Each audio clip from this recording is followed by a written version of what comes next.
Bonjour à toutes et à tous. Avant de commencer cette émission consacrée à 20 ans de lutte contre le terrorisme, je voudrais vous rappeler que ce commencement de fin d'année est la période pendant laquelle nous sollicitons vos dons, qu'ils soient mensuels ou qu'ils soient ponctuels. Les uns et les autres sont défiscalisés à hauteur de 66% pour les particuliers, de 60% pour les entreprises. Pour nous soutenir, rendez-vous sur notre site, cliquez sur l'onglet Soutenez-nous et choisissez le montant et le mode de votre don. Soutenez-nous, merci.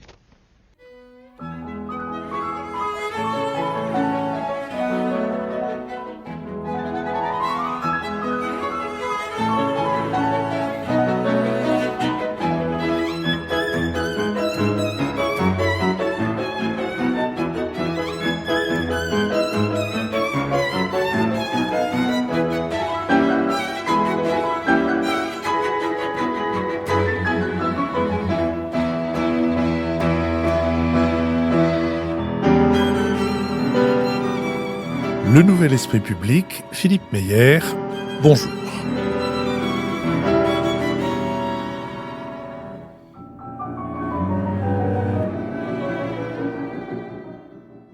Bonjour et bienvenue dans cette nouvelle émission thématique consacrée à la guerre de 20 ans et qui nous permet de recevoir Elie Tenenbaum, directeur à l'IFRI. Elie Tenenbaum, bonjour. Bonjour.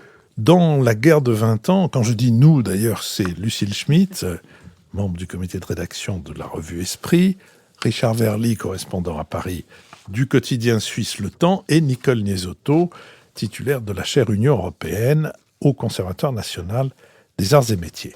Dans la guerre de 20 ans, livre que vous avez co-signé avec Marc Ecker, Elie Tenenbaum, et livre récompensé cette année par le prix du livre géopolitique, vous êtes donc tous les deux spécialistes des questions de défense et de terrorisme, et vous faites la rétrospective de 2 décennies de lutte contre le terrorisme, en particulier sur les théâtres étrangers, du début de la guerre contre le terrorisme américaine, après les attentats du 11 septembre 2001 à New York, à la fin du contre-terrorisme, comme priorité stratégique revendiquée par les États-Unis. En 2021, les États-Unis se sont retirés d'Afghanistan 20 ans après avoir occupé le pays pour traquer Al-Qaïda, tandis que la France est engagée dans un conflit comparable au Sahel, où elle tente de résorber la menace djihadiste, qui ne cesse pourtant de croître aux 4 coins du désert. L'ouvrage que vous avez co-signé distingue 5 actes, de 2001 à 2006, après l'onde de choc des attentats du 11 septembre. Les États-Unis réagissent en renversant les talibans en Afghanistan, puis le régime de Saddam Hussein en Irak. De 2006 à 2011, de nouvelles méthodes de contre-insurrection sont mises en œuvre pour tenter de stabiliser ces 2 pays. De 2011 à 2014, les djihadistes profitent du printemps arabe pour se relancer. De 2014 à 2017, c'est l'apogée de Daesh en zone syro-irakienne. Enfin, le 5e acte est encore en cours. La menace s'adapte à la perte du sanctuaire levantin. Parmi les enseignements tirés de ces différentes étapes, il ressort que les djihadistes ont une véritable pensée stratégique, savent innover et font preuve d'une remarquable capacité d'adaptation. Toutefois, vous estimez que s'ils demeurent une menace durable et s'ils peuvent nous porter des coups et nous faire mal, ils ne constituent pas une menace existentielle. En surréagissant, nous risquons d'entrer dans un processus d'escalade dangereux, et vous nous mettez en garde sur ce point en rappelant que l'Occident représente à peine 1% des victimes du terrorisme dans le monde, avec en 2020 plus de morts du fait du terrorisme d'ultra-droite que du terrorisme djihadiste. En revanche, en Irak ou en Afghanistan, au Nigeria ou au Mozambique, de véritables guerres se déroulent avec des bilans beaucoup plus lourds. Au total, ce sont les musulmans qui, à travers le monde, paient le prix le plus élevé du terrorisme djihadiste. Si Daesh a fini par perdre son sanctuaire au Levant, ce groupe n'a pas disparu, il pratique encore la guérilla et son idéologie continue d'attirer des sympathisants. Fin 2018, le Center for Strategic and International Studies comptabilisait entre 100 000 et 230 000 djihadistes actifs dans le monde, soit 2 à 3 fois plus qu'en 2001. Aujourd'hui, il semble que le centre de gravité du djihadisme soit en train de se déplacer vers le sud. En Afrique, les 3 fronts les plus visibles sont la Somalie, la bande sahélo-saharienne et le bassin du lac Tchad, où sont présents les partisans d'Al-Qaïda et de Daesh, tandis que d'autres foyers voient le jour, comme au nord du Mozambique. Sur cette question, Richard Verly. Oui, ce qui est frappant dans votre livre, c'est bien évidemment votre volonté de brosser un tableau à long terme de la menace terroriste. Et moi, ma première question porterait sur la stratégie des Occidentaux. Au fond, quand on vous lit, on a l'impression d'abord que les Occidentaux ont été profondément désarmés par la menace terroriste, qu'ils ne l'avaient pas du tout anticipé, qu'ils n'avaient pas anticipé qu'elle prendrait cette ampleur. Donc là, ce sera ça ma première interrogation. Et un petit suivi de ce sujet. Est-ce que vous avez le sentiment qu'aujourd'hui, en revanche, après ces 20 ans, eh bien, on a compris comment fonctionner et on est capable d'anticiper cette menace? Elie Tenenbaum. Alors merci à tous pour cette invitation et cette première question qui effectivement est au cœur de la problématique de l'ouvrage et du séquençage que nous avons choisi, puisque ça nous a parfois été reproché de faire commencer en 2001 cette histoire du terrorisme et de la guerre contre le terrorisme. Évidemment, le terrorisme est bien plus ancien, c'est un mode d'action tout d'abord qui n'est pas spécifique à un courant particulier. On a eu du terrorisme dans les années 60, 70, qui étaient liés à d'autres mouvements révolutionnaires, nationalistes, et on a eu, à partir des années 80, l'émergence d'un courant propre idéologique qui était celui du djihadisme islamique, qui utilisait le terrorisme comme mode d'action, mais pas uniquement. Le terrorisme était connu par les Occidentaux, avec des mécanismes de lutte contre ce dernier, mais qui étaient taillés donc pour un certain nombre d'adversaires. Les djihadistes en faisaient partie, mais on va dire que jusqu'en 2001, c'était l'affaire d'un petit nombre de spécialistes, de services de renseignement. À la CIA, vous aviez une petite cellule dédiée à la traque contre Ben Laden au sein d'un centre de lutte contre le terrorisme, mais qui lui-même n'était qu'un des acteurs. De même, dans les armées, vous aviez quelques forces spéciales qui s'entraînaient à ça, mais c'était quand même une affaire d'experts qui regroupait une toute petite proportion du monde de la sécurité nationale, que ce soit aux États-Unis ou ailleurs en Occident. Le 11 septembre arrive comme un événement monde et un événement monstre qui évidemment domine entièrement les esprits, les écrans, et à partir de ce moment-là, donc il y a effectivement un manque d'anticipation. La menace djihadiste était connue. On sait que George W. Bush a été briefé au cours de l'été 2001 à un certain nombre de reprises. La CIA l'avait alerté sur le fait que quelque chose se préparait, mais personne n'avait anticipé l'ampleur de l'attentat, ni même le fait qu'il puisse survenir au cœur même du territoire américain.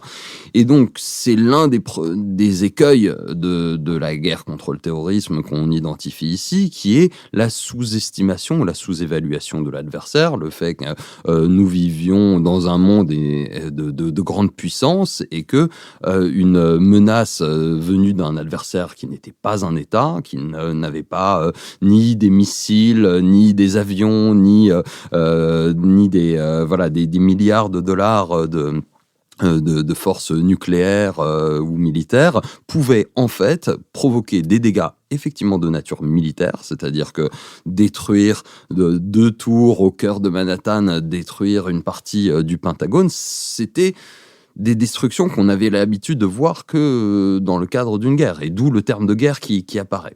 Donc première écueil qu'on a reproduit malheureusement à quelques reprises, c'est la sous-estimation de la menace, ne pas croire que quelques individus organisés en réseau avec quelques milliers ou dizaines de milliers de dollars pouvaient produire ce type de menace. Et ensuite, le deuxième écueil dans lequel les Américains sont versés au lendemain du 11 septembre, c'est la surévaluation de la menace ou la surréaction à la menace. C'est-à-dire qu'après le 11 septembre, on s'est mis à croire que tout était possible.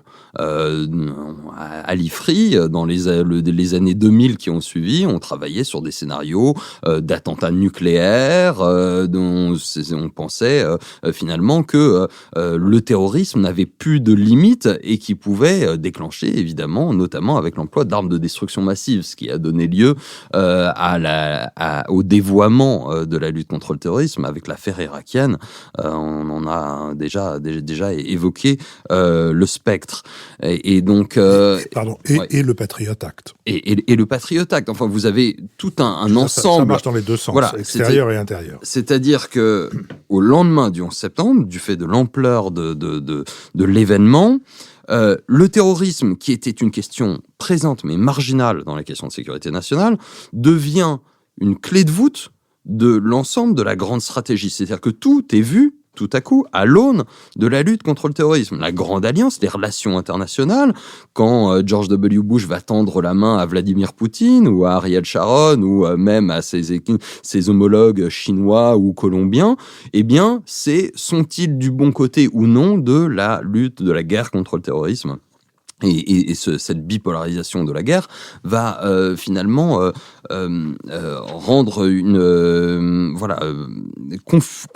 créer une forme de confusion sur la scène internationale et vont provoquer d'une certaine manière un effet contre-productif qui va donner l'occasion justement aux djihadistes pourtant très affaiblis après 2001, après l'intervention en Afghanistan et la perte de leur sanctuaire en Afghanistan et de leur allié principal qui était les talibans, un second souffle du fait de cette surréaction. Et là, on est au cœur de la mécanique spécifique du terrorisme, qui est une action asymétrique qui vise à provoquer un adversaire plus puissant que soi, de manière, comme dans une forme de stratégie du judo, à l'entraîner dans sa chute en utilisant son propre poids et sa propre force. Et c'est un petit peu ce qui s'est passé dans cette première séquence.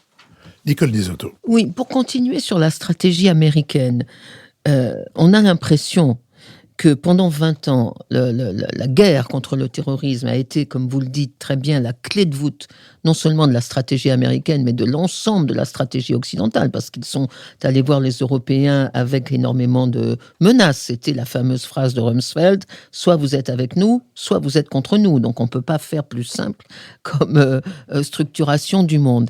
Et puis, tout d'un coup, enfin... ça ne s'est pas fait brutalement, mais quand même, depuis quelques années, on a l'impression que les Américains mettent de côté complètement cette stratégie de guerre contre le terrorisme pour passer à la guerre contre la Chine. Et on a l'impression donc qu'une clé de voûte remplace l'autre, à tel point que même l'installation au pouvoir en Afghanistan des talibans, qui était l'angoisse absolue qui a déclenché la guerre de 2001 avec un consensus aux Nations Unies, au Conseil de sécurité, que cette installation des talibans en Afghanistan, finalement, ne fait ni chaud ni froid à Joe Biden. Alors, ça m'amène à deux questions. Sa première question, est-ce que ça veut dire que la menace terroriste a disparu ? Or, vous dites que non dans votre livre. Vous dites bien, il y a 3000 fois plus de djihadistes aujourd'hui qu'au début du 21e siècle. 3 fois, pardon, oui. Excusez-moi. 3 fois plus de djihadistes aujourd'hui qu'au début du 21e siècle. On voit qu'ils sont installés en Afghanistan. On voit que Daesh n'a pas disparu en Syrie, etc. Qu'Al-Qaïda au Maghreb se développe. Donc, ça ne peut pas être parce que la menace terroriste n'existe plus. C'est sans doute parce qu'ils n'ont plus peur de la menace terroriste. Alors, comment expliquer ce renversement ? Pourquoi n'ont-ils plus peur ? Et deuxième sous-question, est-ce qu'ils ont décidé de sous-traiter la stratégie de guerre contre le terrorisme à d'autres ? Est-ce que c'est à la Turquie ? Est-ce que c'est à Israël ? Est-ce que c'est à la Russie, dont on voit l'émergence, l'entrée de la Russie sur les terrains maliens notamment ? Elie Tenenbaum. Alors, question évidemment passionnante et là aussi qui sont dans le prolongement de l'ouvrage. Je suis tout à fait en accord avec vous, Nicole, sur cette tendance américaine à mettre une grille de lecture sur l'ensemble des relations internationales pour définir une grande stratégie. Il y a une culture de la stratégie, de la grande stratégie chez les Américains qui évalue la priorisation des objectifs et donc évidemment ça fait des effets de balancier. Ceci étant, depuis longtemps, dès le déclenchement de la guerre contre le terrorisme, il y avait des gens au Pentagone, au département d'État qui disaient non, tout ça est une diversion et le vrai enjeu pour le 21e siècle, c'est la Chine. Et d'ailleurs, George W. Bush, dans sa campagne de 2000, ne parlait absolument pas du terrorisme, mais parlait déjà d'un rebalancement vers l'Asie et la question du Pacifique. Barack Obama, en 2010-2011, avait déjà essayé d'amorcer un pivot, ce qu'il appelait un pivot vers l'Asie. Il n'y était pas parvenu à cause des printemps arabes. Donc il y a cette volonté américaine, effectivement, en fait assez ancienne et très claire dès la fin du premier mandat, dès la fin du deuxième mandat Bush, on va dire, de tourner la page de la guerre contre le terrorisme pour se préparer à d'autres enjeux qui leur semblent davantage de nature à structurer leurs intérêts et les relations internationales. Et en même temps, ils sont sans cesse ramenés à cette question du terrorisme qui fait parce que précisément on ne peut pas déclarer unilatéralement la fin d'une guerre. Et c'est bien la leçon, au moins de l'Afghanistan, mais également de l'Irak. En Irak, en 2011, Barack Obama a fait partir le dernier Américain d'Irak pour terminer la guerre commencée par son prédécesseur. Et 3 ans plus tard, il a été contraint d'y revenir, tout simplement parce que Daesh y avait repris le contrôle de vastes territoires et menaçait l'Occident en son sein même. Et donc, on ne peut pas décider simplement que l'ennemi n'est plus là parce que on veut passer à autre chose. Et ça, c'est une dimension importante qu'on essaye de véhiculer dans l'ouvrage, que la guerre est une dialectique des volontés où chaque adversaire impose sa loi à l'autre et on ne peut pas décider simplement parce que nous ne voulons plus faire la guerre aux terroristes, que les terroristes ne nous font plus la guerre. La menace a-t-elle disparu ? Non. Évidemment, on l'a dit et vous l'avez répété, elle en tant que quantité djihadiste et que mouvance djihadiste internationale, elle est plus active aujourd'hui qu'elle n'était en 2001. En revanche, elle s'est transformée. C'est-à-dire, ce qu'on a vu, c'est que la pression mise par les Américains et plus généralement les Occidentaux, par leurs services de renseignement, la traque, la chasse à l'homme à l'échelle internationale, avec les frappes de drones, avec les systèmes de renseignement qui ont été mis en place, ont créé une pression énorme sur les grandes centrales de renseignement. Al-Qaïda centrale, la cellule autour d'Oussama Ben Laden, aujourd'hui d'Ayman al-Zawahiri, qui menait ses grands attentats à l'international, est aujourd'hui très affaiblie. Daesh, dans sa capacité centrale, encore une fois, à projeter des attentats de la violence terroriste en Europe même, a été considérablement affaibli. Et on a aujourd'hui une menace terroriste qui s'est beaucoup plus réticularisée, qui s'est ancrée localement et qui pousse un agenda aujourd'hui local. Ça ne veut pas dire qu'elle n'est pas internationale et qui ne connecte pas entre eux. On a vu les célébrations de joie au moment de la victoire des talibans qui ont résonné aussi bien en Syrie qu'au Yémen, qu'en Somalie ou au Sahel. Mais si vous regardez chacun de ces acteurs, et c'est particulièrement le cas dans la mouvance Al-Qaïda, un petit peu moins chez Daesh, mais tout de même, ce sont des agendas locaux qu'ils poussent, des objectifs locaux qui sont poussés, et d'où, du côté des Américains, l'Amérique est une île séparée par 2 océans, le sentiment effectivement d'être moins aujourd'hui menacé par ce type d'organisation, et que c'est un enjeu local à traiter par des forces locales, et c'était l'idée de Biden, dès l'époque Obama, de dire, eh bien, on va traiter ça avec des forces spéciales, avec des frappes de drones et des partenariats avec les pays locaux. On va leur donner un petit peu d'argent pour qu'ils forment leurs armées, leurs forces de police. Et puis, nous, on va arrêter de faire de grandes opérations. Donc, oui, il y a une dimension de sous-traitance, pour répondre à votre deuxième question. L'idée que l'Amérique se mette en deuxième rideau, la Turquie, Israël et je sais plus quel était le j'ai même mis Moscou et la Russie, je ne dirais pas que ce sont les pays principaux sur lesquels les Américains se reposent pour gérer ça. En revanche, voilà, de faire traiter ça par les pays directement menacés, voilà, le Nigeria par exemple, le Mali et d'autres, avec toute la faiblesse qu'ils ont, ça c'est très clairement dans l'idée. Et puis, il faut bien le dire, les Occidentaux européens sont considérés par les Américains aujourd'hui comme ceux qui vont sous-traiter cette menace, et notamment la France, qui fait le boulot, si je puis dire, sur le Sahel, avec les limites et les conséquences qu'on connaît. Mais pour les Américains, et c'est un petit peu l'argument qu'on leur donne en disant les Américains sont plus vraiment là, ou ils sont là, mais en deuxième rideau. Et les Français ou d'autres essayent de gérer la menace à leur porte. Lucille Schmitt.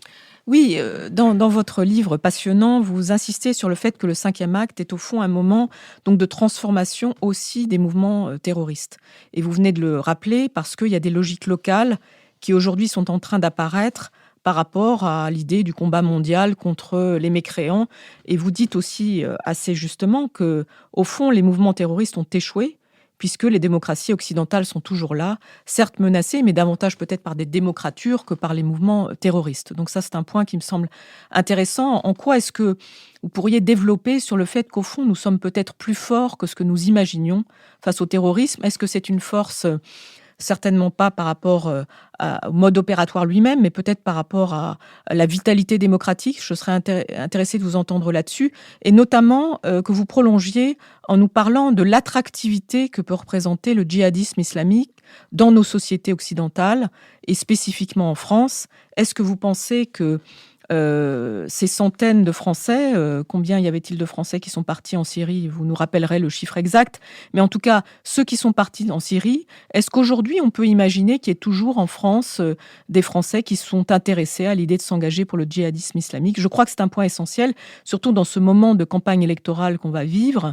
Est-ce que, par exemple, cette question de lutte contre le terrorisme, ces questions de sécurité, vous imaginez qu'elles aient des prolongements, ou est-ce que c'est quelque chose qui est complètement hors de proportion avec ce qui se passe, notamment avec ce que vous venez de dire sur le fait que nous sommes en quelque sorte au Sahel chargés d'une mission par rapport au terrorisme, et qui est une mission au-delà de la France, qui est une mission internationale qu'au fond les États-Unis nous auraient dévolue. Ça me semble être un point essentiel. Deuxième question peut-être, la question de la rivalité entre mouvements terroristes. C'est-à-dire, vous avez parlé d'Al-Qaïda, on a parlé de Daesh, on parle des talibans. On sait bien qu'aujourd'hui, une des questions qui est posée au régime des talibans en Afghanistan, c'est leur capacité à montrer qu'ils sont, entre guillemets, raisonnables. C'est-à-dire, est-ce qu'ils vont réussir à continuer à interagir avec Al-Qaïda, mais sans tomber justement dans une sorte d'intégrisme, ou en tout cas que la question de la violence va être quelque chose qui sera relativement contrôlé. Et que va-t-il se passer avec l'État islamique? Ça, c'est un deuxième point important. Donc, c'est deux questions difficiles, mais que je vous pose avec beaucoup d'intérêt. Elie Tenenbaum. Merci beaucoup. Effectivement, la première question est vaste et en même temps fondamentale, parce que c'est évidemment celle qui nous concerne le plus et qui touche notre projet politique. Sommes-nous plus forts que nous croyons, et les terroristes ont-ils finalement échoué? Alors effectivement, c'est une question. Nous, on ne voulait pas éviter des questions simples avec des réponses compliquées dans l'ouvrage, et la conclusion, on l'a formulée autour de ces questions-là. Et je pense qu'il est légitime, après 20 ans de guerre, que le lecteur, le citoyen, se pose cette question à nos dirigeants, et la question du bilan de cette guerre, et par exemple de dire, est-ce que il y a un vainqueur? Et donc là, on a essayé de ne pas éviter la question, et de dire, si on veut regarder qui a gagné la guerre contre le terrorisme, s'il est un vainqueur, évidemment, on sait bien que la réponse est beaucoup plus compliquée. Il faut regarder les objectifs des uns et des autres. Et effectivement, on a l'avantage, quand on est chercheur en source ouverte, du côté des terroristes djihadistes, qu'ils passent leur temps à nous expliquer quels sont leurs objectifs. Et leurs objectifs, ils sont gigantesques, démesurés, et ils cherchent, ils le disent à l'envi, à faire partir les juifs et les croisés, pour employer avec les guillemets de rigueur leur terminologie, des terres saintes de l'islam et des terres d'islam en général, à abattre les régimes apostats, les régimes locaux, notamment dans le monde musulman, et puis à terme à proclamer un califat universel. Eh bien, si on regarde ces objectifs-là, aucun d'entre eux n'a été effectivement réussi. Les régimes apostats, certains sont tombés au moment du printemps arabe, mais pas du fait des djihadistes, mais du fait de l'élan, d'une certaine jeunesse démocratique, avec les désillusions qu'on connaît. Mais en tout cas, les djihadistes ont regardé finalement, ont ensuite essayé de le détourner, mais n'ont pas été les moteurs de ce moment-là. Les alliances, on l'a vu récemment avec les accords d'Abraham entre Israël, les États-Unis, les pays occidentaux et les pays arabes sont toujours présentes. Et évidemment, on n'a pas, fort heureusement, de califat universel autre que dans la théorie ou la virtualité du monde de Daesh. Donc, c'est important de le dire, les terroristes n'ont pas gagné, simplement parce que nous n'avons pas, nous non plus, gagné ou réussi à éliminer tous les djihadistes à travers ou le mouvement ou l'idéologie djihadiste à travers le monde. C'est pas un jeu à somme nulle. C'est pas parce que nous n'avons pas gagné que eux ont gagné inversement.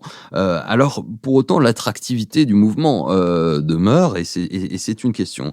Nous, on essaye de distinguer qu'est-ce qui fait qu'un individu va rejoindre un moment la mouvance djihadiste encore aujourd'hui, hier, aujourd'hui et demain. Il y a deux catégories de facteurs. Il y a les facteurs attractifs, spécifiquement attractifs, et il y a les facteurs répulsifs. C'est-à-dire qu'il y a des gens qui peuvent être, et évidemment c'est toujours une combinaison entre eux, la mouvance djihadiste propose aujourd'hui une forme de mise en récit du monde, un projet politique alternatif à celui de la démocratie à l'occidentale pour faire vivre la démocratie libérale qui avait dominé dans les années 90 de l'après-guerre froide.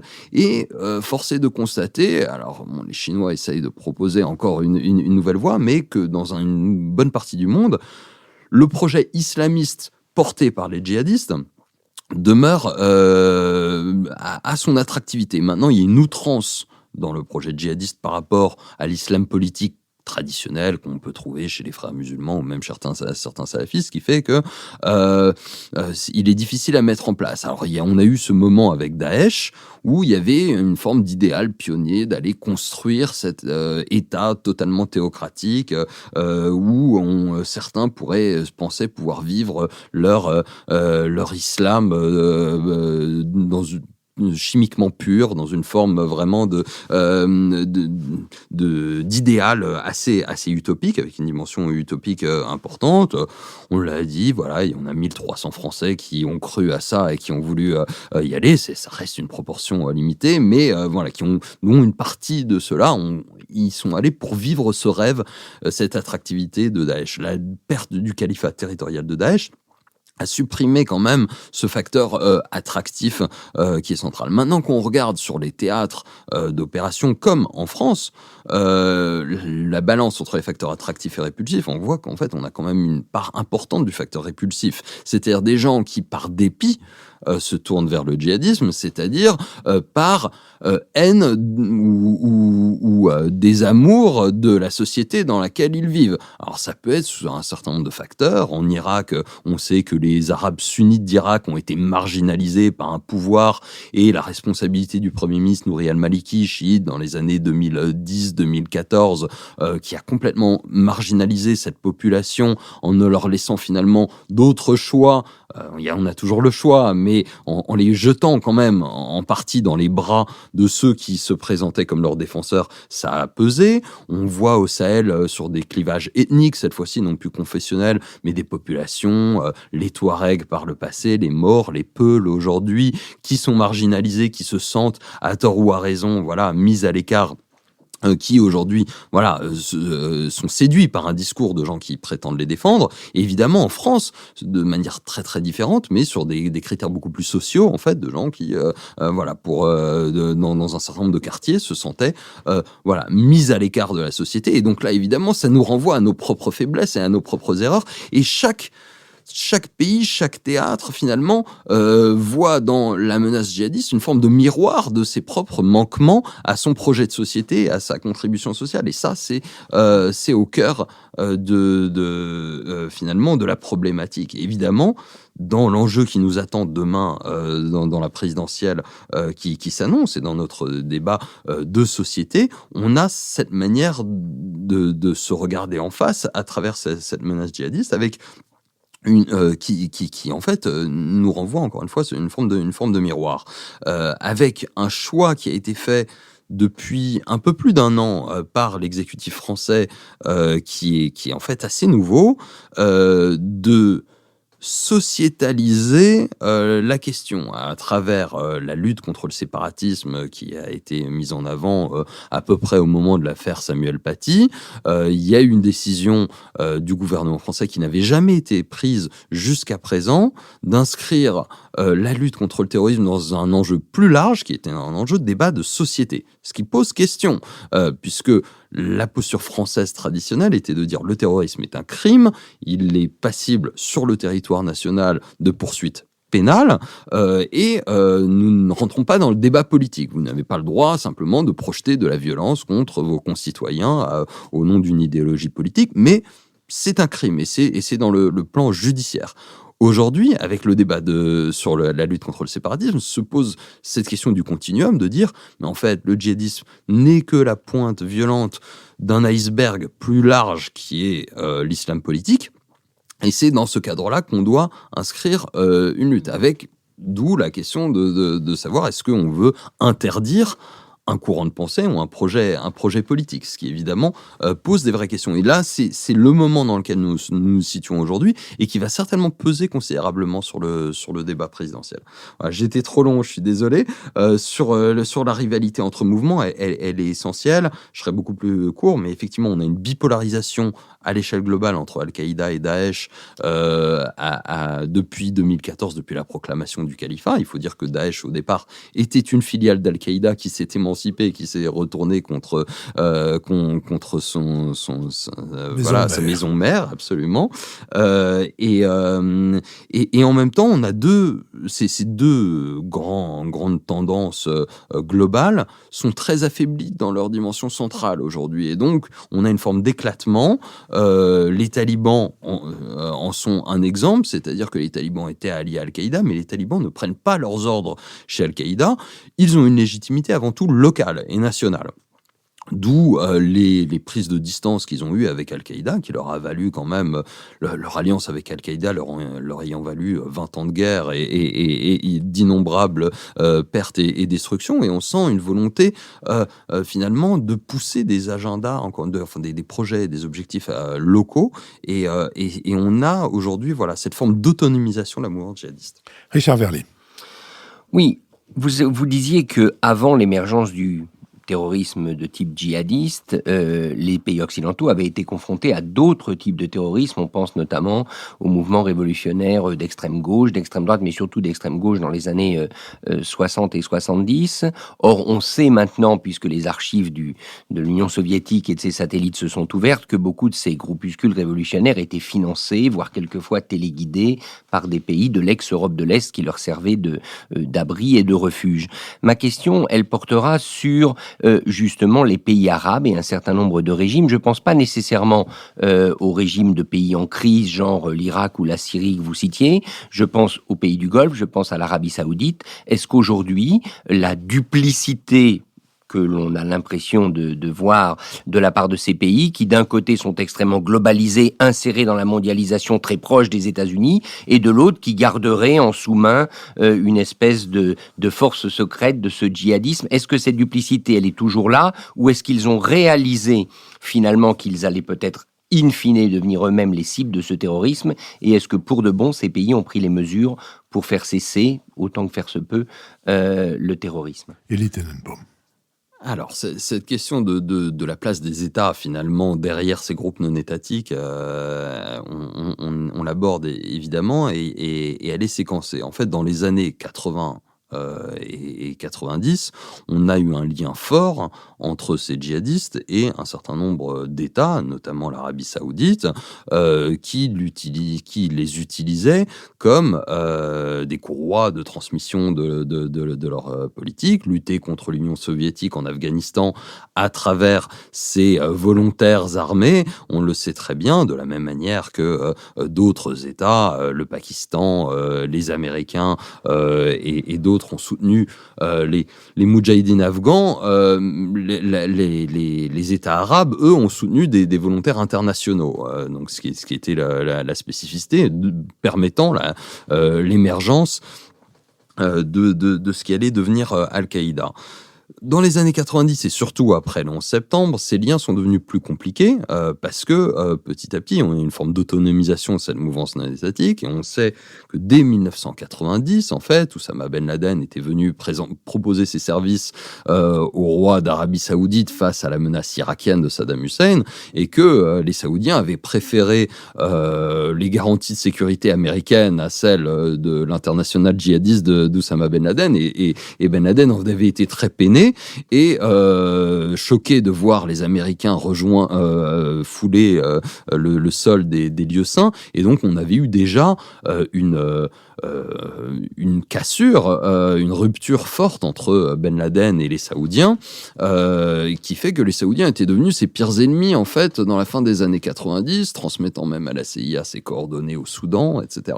Alors, ça voulait pas dire qu'il avait perdu tout relais, mais les relais dans les années 90 et surtout 2000 étaient de moins en moins étatiques, mais de plus en plus liés à des individualités, en sachant que nous sommes sur des régimes oligarchiques, avec des individus qui ont des moyens considérables liés à la rente pétrolière, et qui s'achetaient parfois une bonne conscience, ça peut paraître bizarre, mais voilà, se racheter une place dans l'autre monde en soutenant ce qu'ils considérait être la bonne cause de la défense de l'islam. Mais on était passé déjà sur quelque chose d'un petit peu plus lié à des individualités qui persistent aujourd'hui. Il y a une partie de l'argent finançant les groupes terroristes qui vient de structures de charité, de bonnes œuvres finalement perçues comme ça des pays du Golfe, mais avec quand même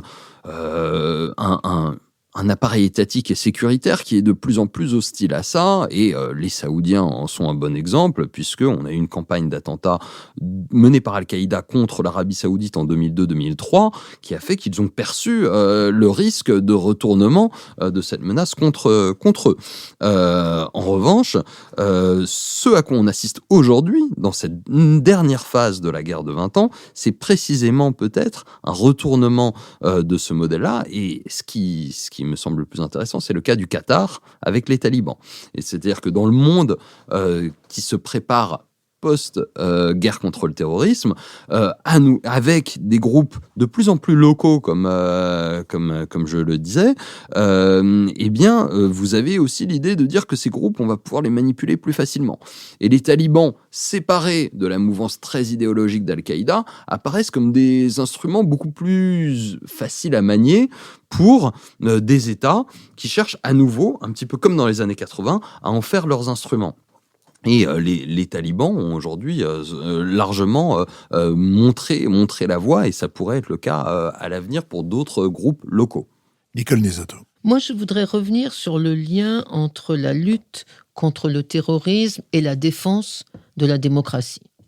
Le lien, il est d'abord fait par les terroristes eux-mêmes. Al-Qaïda déteste notre système politique, mais le lien, il était fait aussi dans notre stratégie de réponse, et en particulier au départ dans la stratégie américaine. Et on se souvient que dans la justification de la guerre en Irak en 2003, il y avait cette idée qu'il fallait combattre le terrorisme parce que Saddam Hussein était censé avoir des armes chimiques, avec la fiole que montrait Colin Powell à l'Assemblée des Nations Unies, ce qui était faux. Il n'était pas un terroriste. Mais dans la stratégie américaine, il était dit on va détruire le terrorisme en Irak et on va installer la démocratie. Et à partir de l'Irak, le domino démocratique va s'étaler sur tout le Moyen-Orient. Donc on voit que les Américains faisaient aussi très nettement le lien entre lutte contre le terrorisme, défense, voire propagation de la démocratie, y compris par la guerre. Et puis, Après, les contradictions sont apparues. Il y a eu une contradiction interne aux États-Unis, parce que la lutte contre le terrorisme s'est accompagnée sur le plan interne d'une remise en cause de la démocratie. Philippe Meyer parlait tout à l'heure du Patriot Act, mais il n'y a pas eu que ça. Il y a eu la légalisation de la torture, il y a eu Guantanamo, il y a eu les vols, les renditions, les vols absolument clandestins en dehors de toute légalité internationale. Donc une contradiction dans la lutte contre le terrorisme et la remise en cause de la démocratie à l'intérieur même des États-Unis. Et ensuite, la contradiction, elle s'est jouée à l'extérieur, puisque pour combattre l'intégrisme islamique, les Américains se sont mis à soutenir tous les régimes autoritaires arabes, avec cette idée qu'il vaut mieux une dictature militaire qu'un régime islamiste. Et on l'a vu très nettement en Égypte, quand par des élections parfaitement libres, comment il s'appelait, général Morsi a été élu. Il n'était pas général, je crois. Non, Morsi a été élu. Musulman, oui. Malheureusement, c'était un frère musulman, donc les Américains ont dit qu'ils n'en voulaient pas et ils ont soutenu le coup d'État militaire du général Sisi, que depuis nous reconnaissons tous comme le vrai patron de l'Égypte. Mais donc on voit bien que les Américains, pour éviter tout terrorisme, entre guillemets, ou tout régime islamiste au pouvoir, ont soutenu les régimes les plus autoritaires, voire les coups d'État antidémocratiques. Bon, après tout, voilà, c'est de la réelle politique. Maintenant, la question, c'est what next? Parce que Joe Biden, qui est maintenant au pouvoir, a fait de la lutte pour la démocratie, de l'extension de la démocratie, son nouveau cheval de bataille. Et il va réunir, à la fin de cette année, un sommet des démocraties à Washington. Est-ce que ça implique aussi qu'en politique extérieure, les Américains vont se remettre à soutenir des mouvements, je dirais, démocratiques au sein du monde musulman, par exemple en Algérie, peut-être aussi en Égypte. Autrement dit, est-ce que les Américains vont revenir sur ce qui a été leur politique pendant 20 ans, c'est-à-dire il vaut mieux une dictature militaire qu'un régime islamiste? Elie Tenenbaum. Les questions se compliquent. Ça ne fait que commencer. Vous avez tout à fait raison de pointer ce lien entre lutte contre la démocratie, entre lutte contre le terrorisme et défense de la démocratie, qui crée effectivement une tension. Sur le plan intérieur, je dirais plus une tension avec l'état de droit qu'avec la démocratie au sens strict. C'est-à-dire que la lutte contre le terrorisme et ses impératifs, puisque le terrorisme est une menace qui se caractérise par sa clandestinité, implique une forme de renseignement. Enfin, le plus dur dans la lutte contre le terrorisme, c'est de trouver le terroriste. Et donc, un renseignement tous azimuts, et donc une volonté de surveillance généralisée, ce qui a été caractérisé dans le Patriot Act, mais on l'a vu nous-mêmes en France avec un certain nombre de législations, dont des législations d'exception. Et il n'est pas inintéressant de se rappeler qu'en 2006, la France avait publié un livre blanc sur la sécurité intérieure et le terrorisme, dans lequel la France récusait le terme de guerre contre le terrorisme en disant « si nous étions en guerre contre le terrorisme, cela impliquerait une forme d'état d'exception sur notre territoire national et une remise en cause de l'état de droit, et nous ne voulons pas ça, et donc nous ne sommes pas en guerre contre le terrorisme. Et 10 ans plus tard, moins de 10 ans plus tard, 9 ans plus tard, nous étions effectivement dans un régime d'exception au nom d'une guerre contre le terrorisme qui était reconnue comme telle. Et donc, évidemment, c'est la question de la tension avec l'état de droit qui s'est mise en place, et effectivement, à l'échelle internationale, avec le soutien à un certain nombre de dictatures ou de régimes autoritaires qui étaient en même temps arrivés dans une séquence après l'Irak, parce que précisément les néoconservateurs américains qui pensaient pouvoir exporter la démocratie, qui initialement s'étaient posé la question, les Américains se sont posé la question, pourquoi nous avons été frappés? Et la réponse des néoconservateurs qui étaient proches de George Bush à l'époque était de dire d'où vient le terrorisme, qui n'était pas totalement idiot. Il dit ce sont les facteurs répulsifs dont nous parlions. C'est parce que vous avez des régimes autoritaires violents qui ne laissent comme mode d'expression à l'opposition que une opposition violente que les groupes terroristes émergent. Ils savaient très bien que Saddam Hussein n'était pas un affilié d'Al-Qaïda. Mais en revanche, il disait parce qu'on a Saddam Hussein, la seule opposition possible, c'est Al-Qaïda, et donc ça fait émerger ces groupes-là. Et donc la démocratie est une forme de réponse à ça. Le problème, c'est qu'évidemment, on n'impose pas la démocratie de l'extérieur avec des bruits de bottes et avec des occupations. Mais donc finalement, la période de la contre-insurrection post-Irak, 2005-2011, c'était bien une forme de retour à une réelle politique en disant, bon, on ne peut pas exporter la démocratie, il faut faire avec les régimes qui sont là, dans une forme d'efficacité. Et donc, à nouveau, ils ont été pris à rebours en 2011 par une jeunesse arabe qui leur disait, regardez, vous avez soutenu ces dictatures. Faut jamais oublier qu'en 2010, vous avez Wikileaks qui révèle l'étendue de ce que les Américains savaient de ces dictatures arabes. Le régime de Ben Ali en Tunisie, les Tunisiens lisent avec avidité ce que les câbles diplomatiques américains disaient du régime de Ben Ali, qui vient objectiver ce que tout le monde savait, c'est-à-dire la corruption et la brutalité du régime. Et ça contribue à cette révolution arabe qui leur dit, regardez, au nom de la lutte contre le terrorisme, vous avez soutenu ce type de groupe. Barack Obama, qui démocrate, a toujours été gêné par finalement ce soutien, mal à l'aise, on va dire. Il n'assumait pas complètement ce soutien à des dictatures.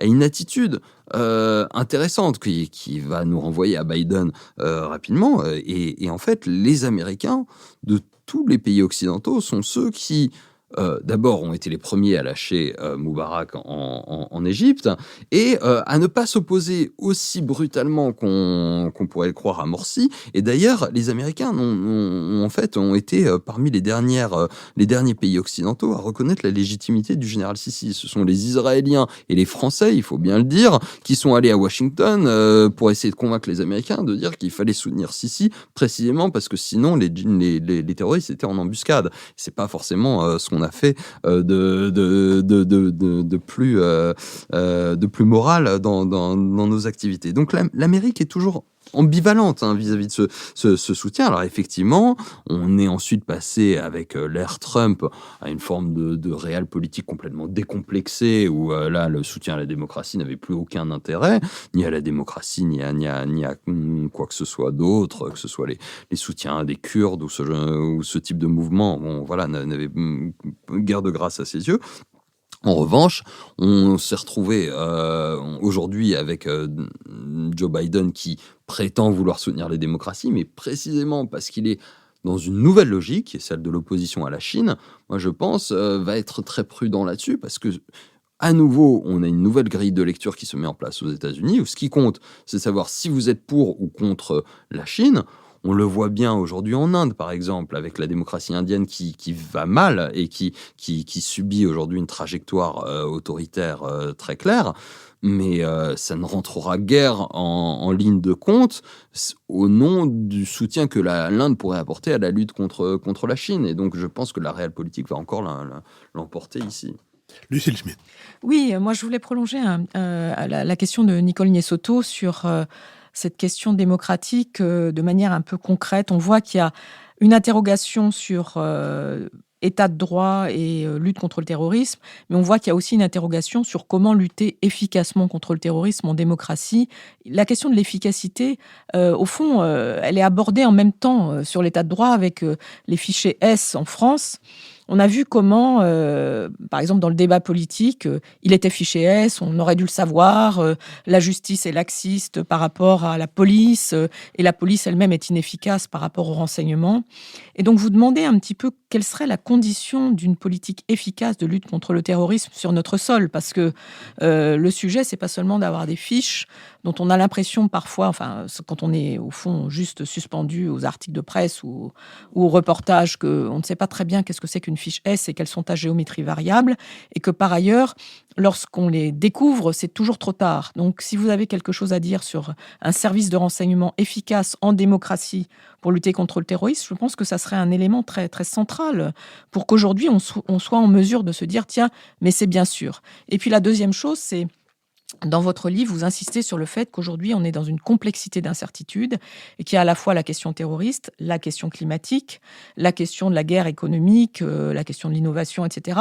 Et donc, ces éléments de complexité, je voulais vous demander si vous pensez que ce sont autant d'univers parallèles ou s'il y a une sorte d'interaction entre eux.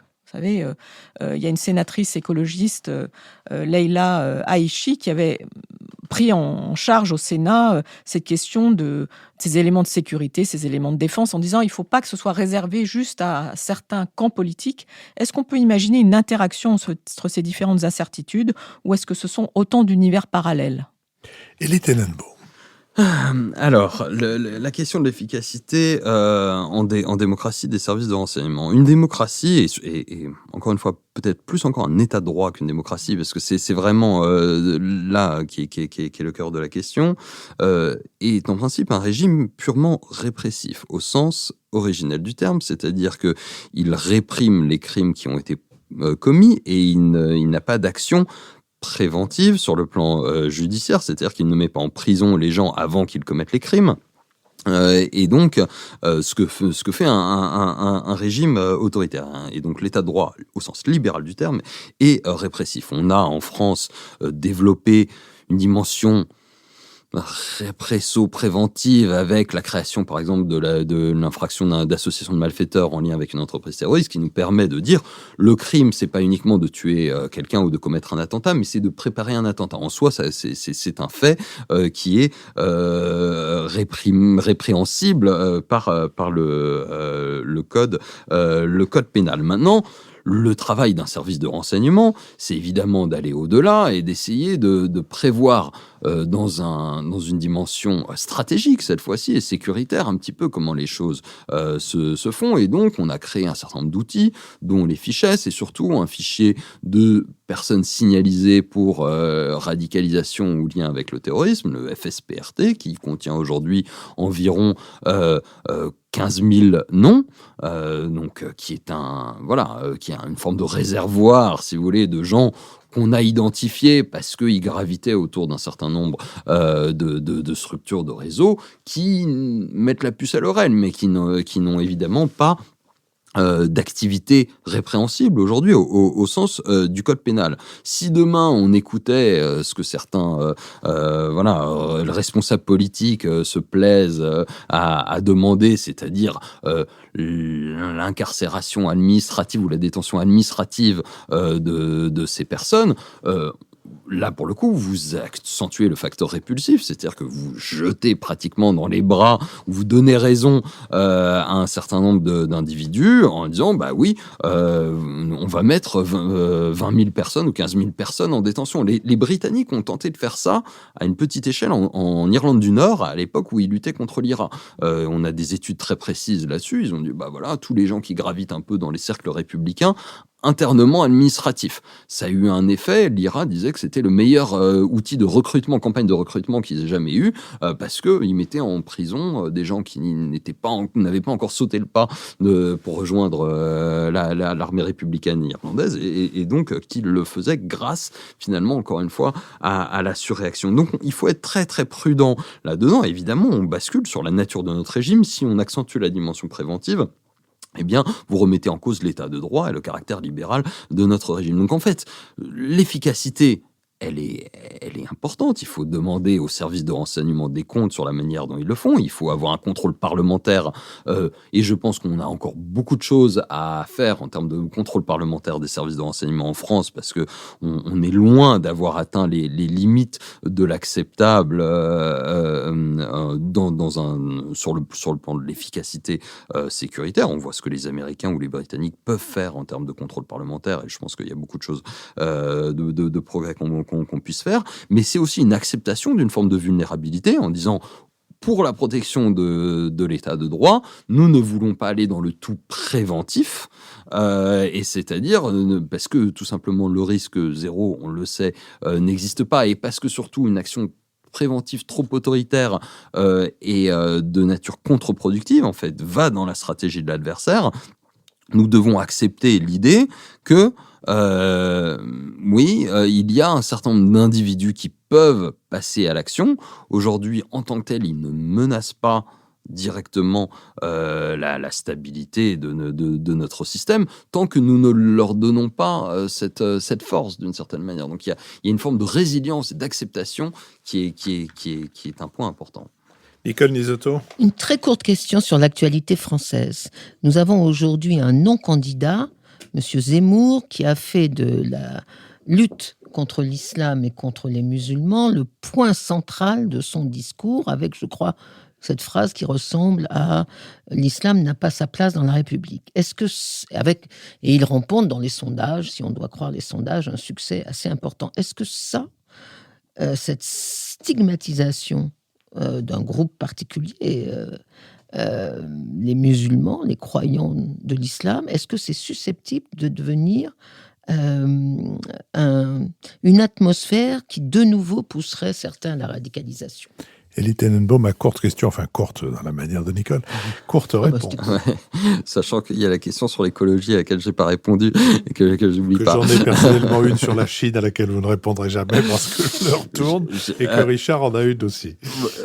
Oui, bon, la réponse simple et évidemment, ça joue dans le sens de ce que les terroristes djihadistes cherchent à dire, c'est-à-dire que les musulmans n'ont pas leur place dans le régime républicain en France aujourd'hui, et que les seules options, c'est soit la lutte armée, soit l'émigration vers une terre d'islam. Et c'est précisément là on a une forme de parallélisme frappant entre le diagnostic qui peut être fait par une partie de la droite ou de l'ultra-droite identitaire, et ce que les djihadistes font, qui montre encore une fois qu'on a cette forme de dialectique qui se met en place.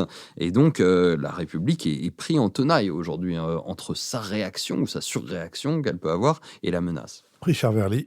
Oui, ce sera une question courte sur les revenants, les ex-djihadistes. Est-ce qu'on peut imaginer que des garçons ou des filles passés dans le camp du terrorisme djihadiste finissent par l'abandonner et se réinsérer? Elie Tenenbaum, et ce sera la dernière réponse à la dernière question. Là aussi, la réponse est complexe, mais oui, c'est possible, et on en a de grands exemples à travers l'histoire d'abord, parce que les gens évoluent, parce que quand on a vu la guerre en Syrie, quand on a vu un certain nombre de choses, partis dans leur jeunesse vers des théâtres d'une violence extrême, et en voyant la réalité d'un projet politique djihadiste, lui aussi d'une brutalité extrême, il y a des déçus du djihadisme qui changent d'avis, qui cherchent complètement à tourner la page, et pour autant, ils doivent évidemment faire face à la responsabilité de leurs actes qu'ils ont commis dans leur majorité, et donc on ne peut pas adresser une forme de pardon systématique, parce qu'ils doivent faire face à la responsabilité de leurs actes. Et puis par ailleurs, il ne faut avoir aucune naïveté. On a une partie de gens qui sont structurés psychologiquement et idéologiquement, c'est important de le dire, et qui savent pourquoi ils sont partis, qui n'ont pas été ébranlés forcément tant que ça par ce qu'ils ont vu, et qui continuent à être dans cette logique de combat, et donc il faut les entendre, les prendre au sérieux, et là aussi sans naïveté face aux stratégies d'évitement qui peuvent parfois mettre en œuvre, y compris pour donner l'impression qu'ils sont rangés des voitures, si je puis dire, mais en fait qui continuent à être dans une forme de prolongation de leur lutte. Donc les deux cas de figure existent, et évidemment c'est à l'administration pénitentiaire, au système judiciaire de regarder au cas par cas ceux qui continuent à constituer une menace pour la société et ceux qui, au contraire, pourraient constituer des repentis très utiles dans le débat et dans la lutte qu'on continue à avoir contre cette mouvance, contre cette idéologie. Elie Tenenbaum, merci. Le livre que vous avez signé avec Marc Hecker, La guerre de 20 ans, dont toutes les références seront sur notre site, suscitait de nombreuses questions. Il nous en reste un bon peu, comme on dit dans le Midi, dans la gorge, mais j'ai toujours dit que la radio était l'école de la frustration, et le podcast n'échappe pas à cette définition. Je rappelle à nos auditeurs qu'ils peuvent nous soutenir en se rendant sur notre site et en cliquant sur l'onglet « Soutenez-nous ».